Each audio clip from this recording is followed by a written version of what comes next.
देखिए, जिस दल के नेता होते हैं वो अपने दल के जो नेतृत्व है उसके बारे में अच्छा ही बोलते हैं। लेकिन ये सवाल ये है कि इतने साल हुकूमत करने के बाद भी बिहार विशेष राज्य का दर्जा मांगता है, अपने को गरीब राज्य कहता है। उड़ीसा, झारखंड, छत्तीसगढ़ जो बाद में राज्य बने वो बिहार से काफ़ी आगे चले गए। वहाँ उद्योग बड़ी तादाद में लग गए, रोजगार के लिए दुनिया के लोग जा रहे हैं। लेकिन बिहार में आज भी बिहार के लोग रोजगार के लिए बिहार से बाहर जा रहे हैं।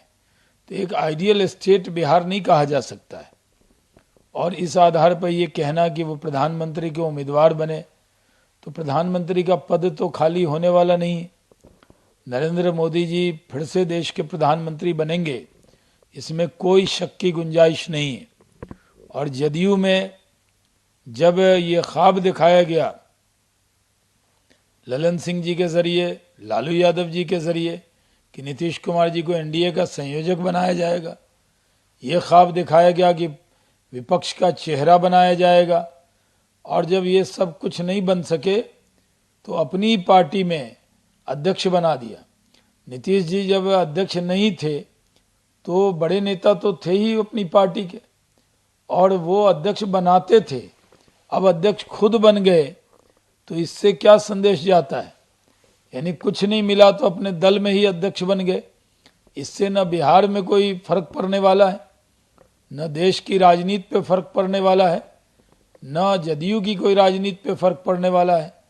सिर्फ बिहार में जिसके सिर्फ 45 एमएलए हों, वो पार्टी सिर्फ बिहार में ही की पार्टी कही जाती हो, और अगर वो ख्वाब देखते हैं कि वो प्रधानमंत्री के उम्मीदवार होंगे तो ख्वाब देखने पर तो किसी को रोक नहीं है। लेकिन न तो कांग्रेस मानने वाली है, न ममता जी मानने वाली है, न अरविंद केजरीवाल मानने वाले हैं। और इससे साफ जाहिर हो गया है कि उनको एनडीए अलायंस कोई महत्व नहीं दे रहा, इसलिए अपनी पार्टी में उन्होंने महत्व पा लिया है।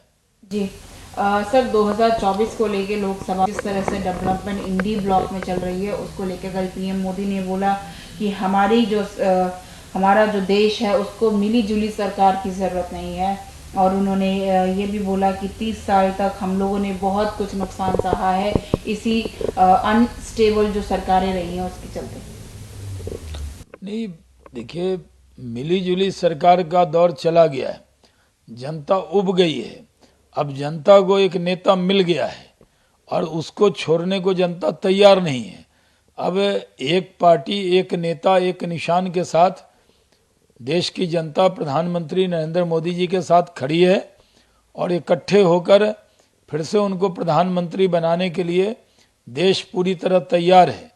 और नरेंद्र मोदी जी जिस तरह से काम कर रहे हैं, पूरे दुनिया में इनके नाम का डंका बज रहा है, और इनके नाम को पूरे दुनिया ने जाना है कि एक ऐसा नेता है जो भारत को विकसित राष्ट्र बनाएगा, एक ऐसा नेता है जो विश्व गुरु भारत को बनाएगा। तो इसलिए कहीं कोई मुकाबला ही नहीं है। अब कितनी खिचड़ी कोई पका ले, कोई फर्क पड़ने वाला नहीं है।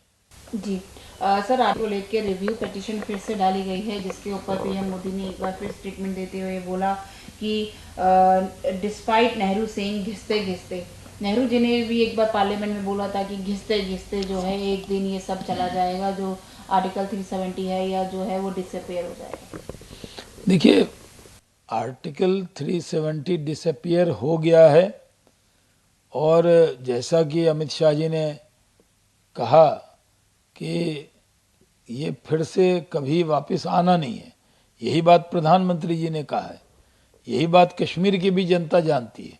और आर्टिकल 370 ख़त्म होने से कश्मीर के अंदर कितना लोगों को अधिकार मिला है, कितना डेवलपमेंट हो रहा है, कितनी तरक्की हो रही है। और जम्मू कश्मीर भी तेज़ी से तरक्की करने वाले राज्य की श्रेणी में आ गया है। वहाँ पर जो एलजी है मनोज सिन्हा जी बेहतरीन काम कर रहे हैं, और वहाँ की जनता में बहुत विश्वास बढ़ा है।